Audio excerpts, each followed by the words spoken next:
The origin of the teaching I am that.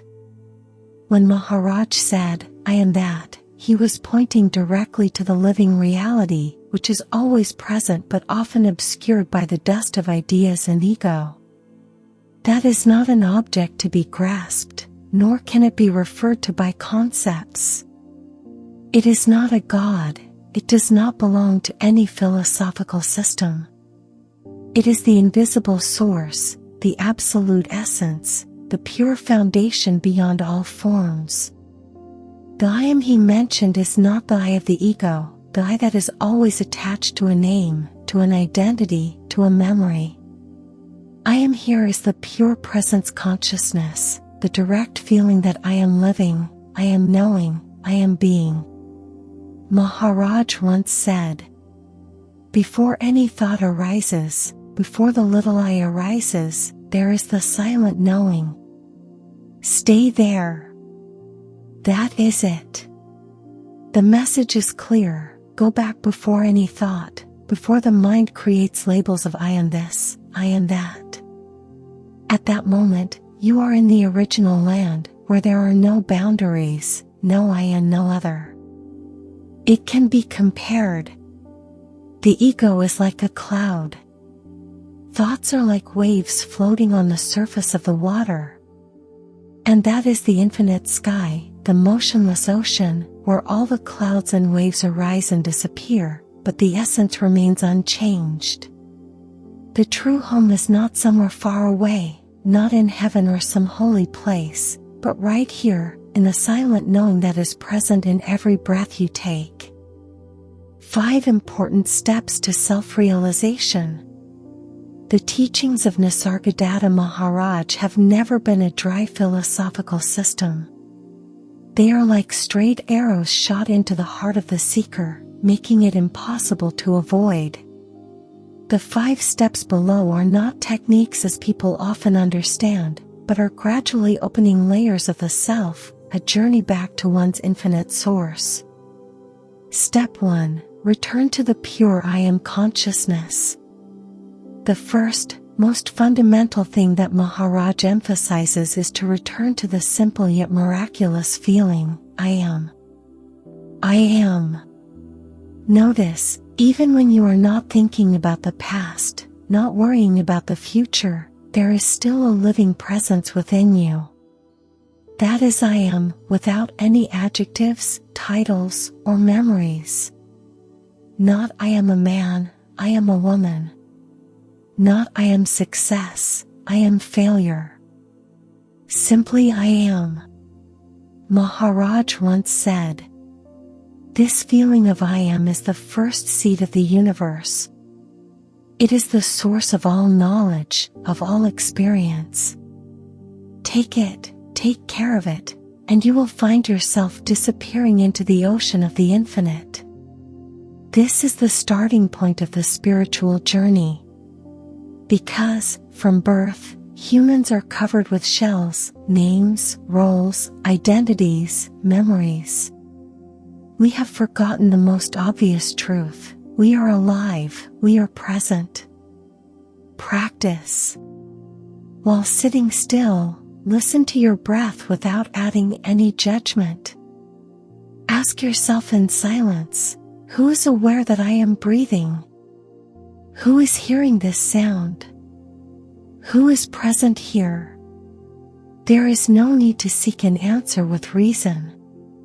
Just feel the living knowing that is witnessing. At that moment, we touch the foundation of life. And this simplicity opens the door to the infinite. Step 2. Contemplate the ego, the identity thief. When we realize the pure I am, immediately an intruder appears, the ego. It is like a sophisticated thief, taking the original light of I am to build a small, limited I. The ego says, I am this body, I am tall, I am short, I am beautiful, I am ugly.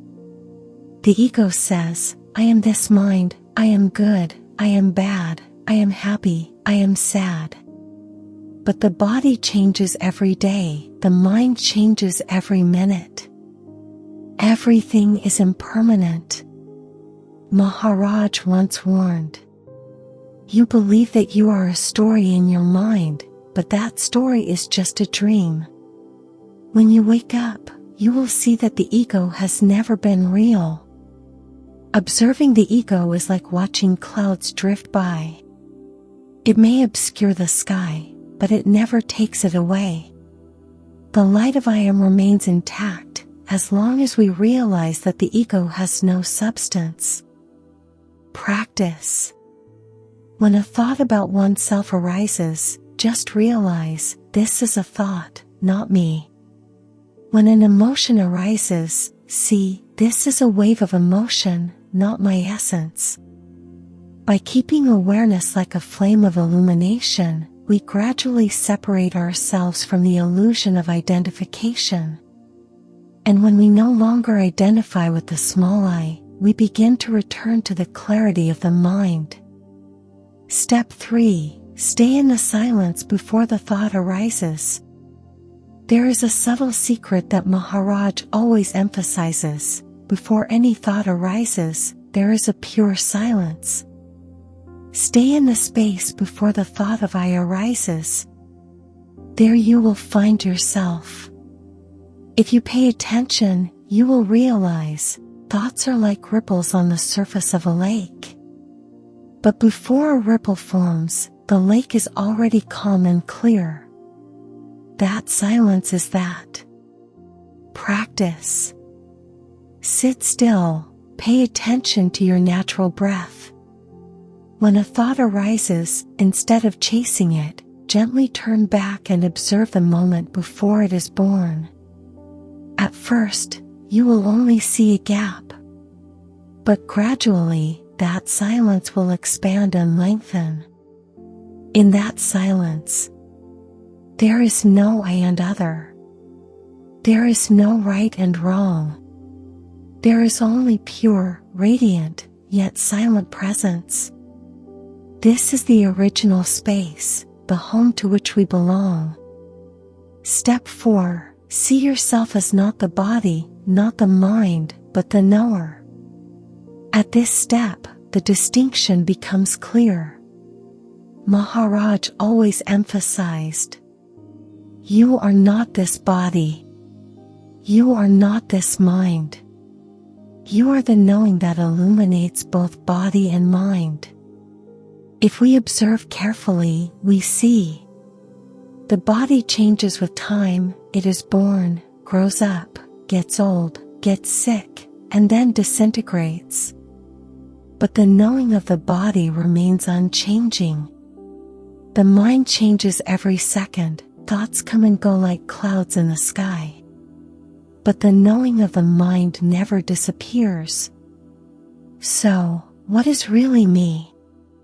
Not the body, not the mind, but the invisible knowing, the unchanging ground that witnesses everything. Practice. When the body is in pain, observe, there is pain happening in the body, but I, the knower, am not in pain.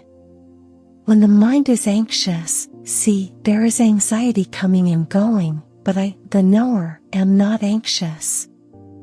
This is the crucial turning point. From identifying with the body-mind, we move to realizing that we are the light of consciousness that illuminates everything. Step 5. Dissolve into that, no self, infinite. After passing through the 4 levels of awareness, what remains is the dissolution of all boundaries. Maharaj calls it the inexpressible. When you see that you are not the body, not the mind, you will see that you are everything.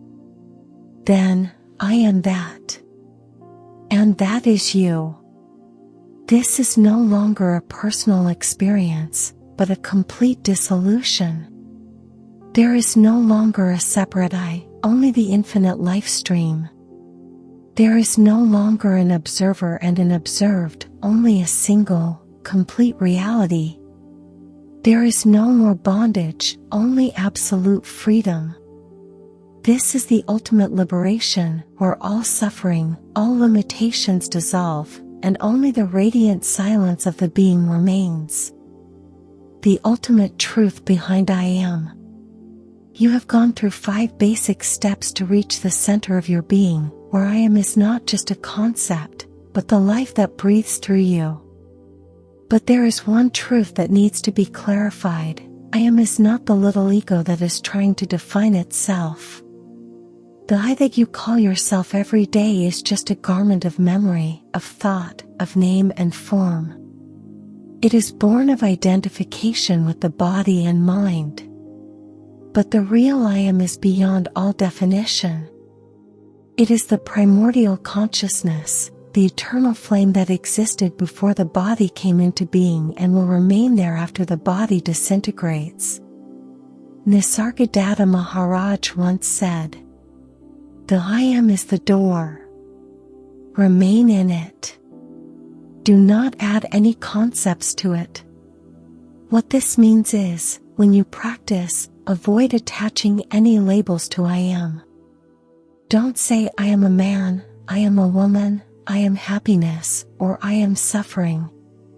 Just stop at I am, pure, empty, yet full of life. The light of awareness. Imagine yourself sitting still, breathing gently, and in your mind you only hear, I am.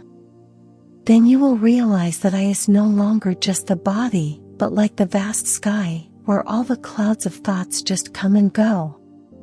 Emotions come, but I am remains. Thoughts disappear, but I am remains.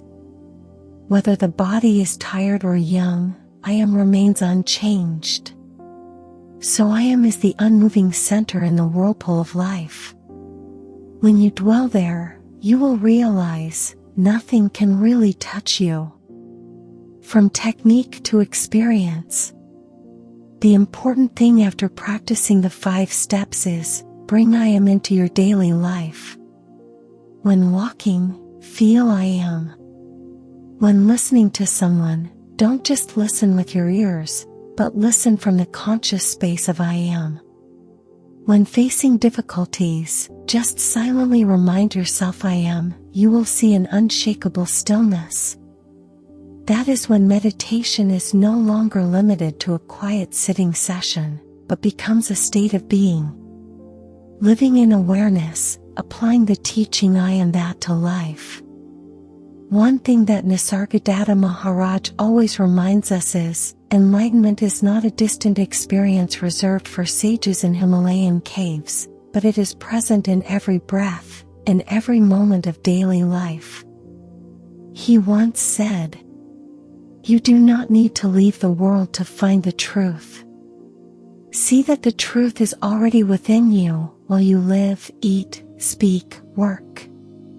That means every action, every situation in life can become meditation, become a door to return to I am.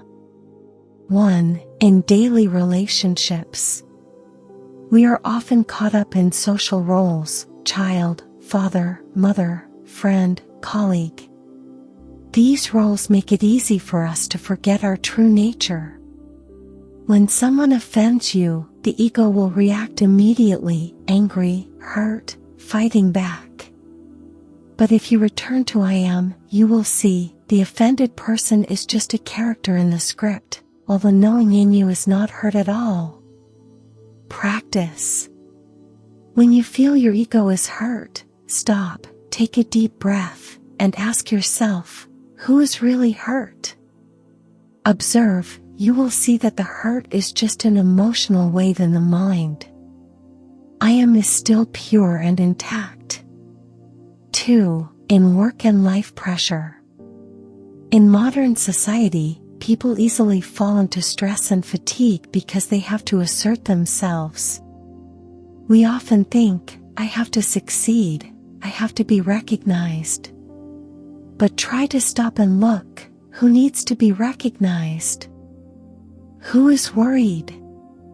When observing, we will see that all stress comes from the small me. And I am the original consciousness, does not need success or failure, because it is already full. Practical application. Before each meeting, instead of being stressed, take a few seconds to close your eyes and feel I am. When you have to make a difficult decision, let your mind return to the quiet space of I am first, then act. You will see clarity come naturally. 3. In pain and illness. The body may hurt, but when you stay with I am, you will realize the knowing of pain is never in pain. For example, when you have a headache, you often say I am in pain. But in reality, only the feeling of pain appears in the body, while the knowing of it remains intact. If you realize this difference, you will no longer be swept away in pain. Practice. When in pain, instead of resisting it, whisper to yourself, pain is happening, but I, the knower, am not in pain. When you are sad, realize there is sadness, but I, the knower, am not sad. 4. When you face death. One of the deepest fears of man is death. But Nisargadatta Maharaj taught that death happens only to the body and mind, not to the knowing, that, which is immortal. He said, "You fear death because you think you are the body. See that you are the knowing that is witnessing this body. That knowing never dies. When you live in this awareness, you will see, death is no longer an end, but only the dissolution of a form.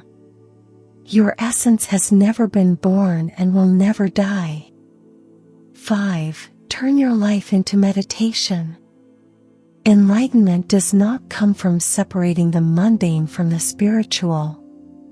On the contrary, every activity can become meditation if you do it with awareness.